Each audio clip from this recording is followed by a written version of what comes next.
अब देखो वो शाउल की हाथ का काम पहले था जुबान का, जुबान से क्या कर रहा है वो मैं क्या क्या कर रहा।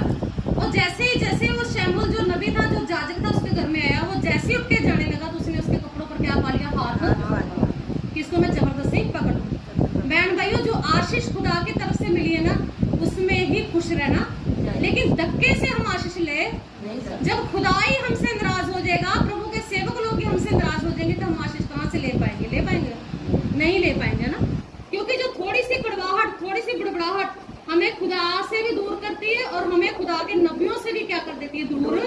ये छोटी छोटी बातें जो हम आज्ञा तोड़ते हैं ये भी हमें क्या कर देती है, परमेश्वर के कामों से दूर। जैसे ही वो दूर हुआ, जैसे ही उसका नबी उसको छोड़ के जाने लगा, उसने उसके कपड़ों को हाथ डाल लिया। देखो ये इसका बनता था कि नबी के कपड़ों को हाथ, फिर जबरदस्ती करने लगा कि तू कैसे जाएगा मुझे तेरे साथ, और जैसे ही कपड़ा फोड़ा तो कपड़ा क्या होगा, फट।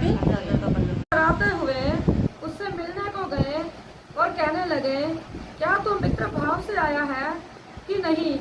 जो शाऊल को तो राजा होने से प्रभु ने रद्द कर दिया, लेकिन अब यीशु के घर में गया, शमूएल को भेजा प्रभु ने कि जा उसके घर में एक है, उसको मैंने राजा होने के लिए क्या कर लिया, चुन लिया। अब देखो एक को रद्द करना, दूसरे को खड़ा करना, ये भी हमारे दिमाग से गलत फहमियां निकलनी चाहिए।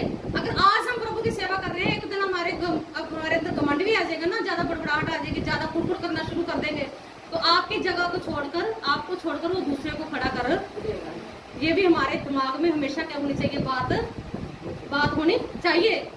और वो उसके घर में गया तो वो लोग जो पुरनिये थे, जो बड़े लोग थे उस जगह के, वो बड़े आदर के साथ, बड़े डर के साथ वहां पर खड़े हुए।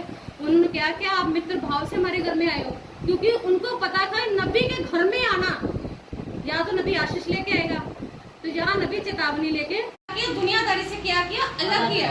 इसके लिए अलग किया कि हमें खुदा के कामों के लिए, ठीक है, परिवार को भी संभालना, अपने घर को भी देखना, फैमिली को भी देखना, मेहनत भी करनी, सब कुछ करना। प्रभु ने परिवार को देखने से मना नहीं किया, लेकिन प्रभु ने कुछ कामों के लिए कुछ लोगों को क्या किया, अलग किया। जब शमूएल के ही द्वारा प्रभु ने शाऊल को क्या किया, मसा किया, और कहता है कि जा शाऊल को क्या कर दे, मसा तू कर दे। और उसने मसा किया कि तू आज से क्या राजा बनेगा, और राजा बन गया। जो प्रभु ने कहा वो काम हुआ।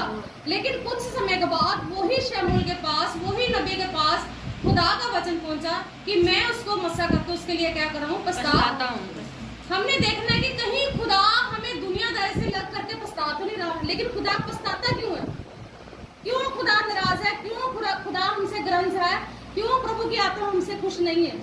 कि उसने हमें लग भी कर दिया, हमें चुन भी लिया, लेकिन प्रभु आज भी हमसे नाराज है, ऐसा क्यों?